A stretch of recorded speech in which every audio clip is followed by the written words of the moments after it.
Peace. This is a meat and potato sorcery production starring myself, the Water Alchemist, and today's topic is ego and magician versus magician. A trap that anyone can fall into if they're not careful is the ego and thinking that you have arrived earlier than most. That's a trap that too many people fall into, whereas most magicians have to go through you. So what you end up doing is you end up with starting frivolous contests with other occultists and sorcerers to prove your mettle and your superiority. If you're not careful of doing this and engaging in this type of behavior, what's going to end up happening, and I've seen this time and time again, whether you're challenging other witches or sorcerers or even the gods themselves, what ends up happening is the gods, goddesses, daemons, etc. strip you of your powers. This they will do. And one of the methods that they use, their modus operandi, they start taking things away from you. They start disrupting your relationship. You lose your job. You'll become homeless. Some of you even incarcerated, and then they strip you. How do they strip you? They remove their protection. So by them just removing their protection, it's easy for lower level parasites and enraged spirits to get at you. It's very easy for that to happen. And I remember one particular story. There was a Native American occultist that did something that even the vampire community frowned upon. And you can get Father Sebastian vampire magic. They have a code of ethics even in the vampire community. You don't feed on people without their knowing. So what he did, he wanted to show how good of an occultist he was. And we had talked and we had dialogued about the angels that he had came from and who he was connected to in a previous life. And let me say this before I get the story. Just because you were somebody dynamic in a previous life, that has very little to do with now.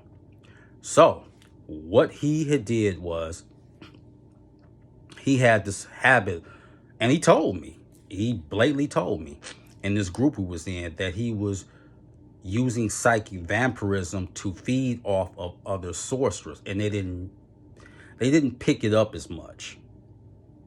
But he came into contact with Mentor. I picked it up. So what he tried to do is, this is how it went. I was at the library doing some work, and I felt someone tried to psychically invade my mind.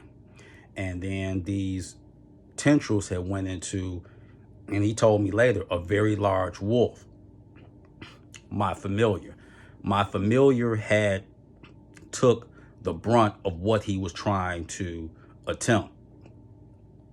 And I neutralized that and removed the tentacles from my wolf familiar, which is a bear wolf. Who bear wolves or bear, they're pretty much extinct. He said it was a very large wolf, that I had encountered. And I'm thinking to myself, you must have a lot of ego to do that. You're pretty good. I'll give you that.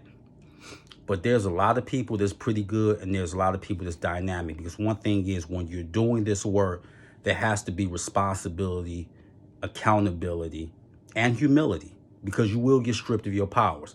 Now, if you're defending yourself, there'll be some that will come to your aid in a minute. They'll even tell you if another witch or sorcerer is plotting against you. This could be Vini from the Goetia, and this also can be Lucifer. Lucifer told me, yeah, this person tried to do a ritual towards you, etc., etc.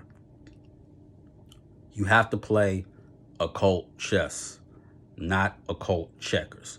So this came back to me. And then I said, okay, now if I really want to do something to him, because he's Native American and resides in Arizona. And like I said, he is good. He's very good. You should always respect your opponent. And I think a lot of people don't learn this.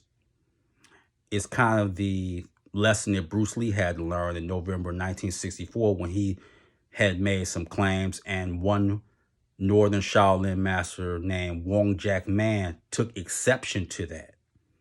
And I'm not going to say who won the contest, but let's just say it led to the creation of Jeet Kune Do. And that's a lesson. You just can't be out here challenging other occultists, challenging other people, because there'll always be an individual that will answer the bell. Like in the Native American culture, they have demons too. They're the Mapanath. And there's one particular demon that I know of that could have got unleashed upon him. His equivalent in the Goetia would be Bor. But this Native American demon is Paranga.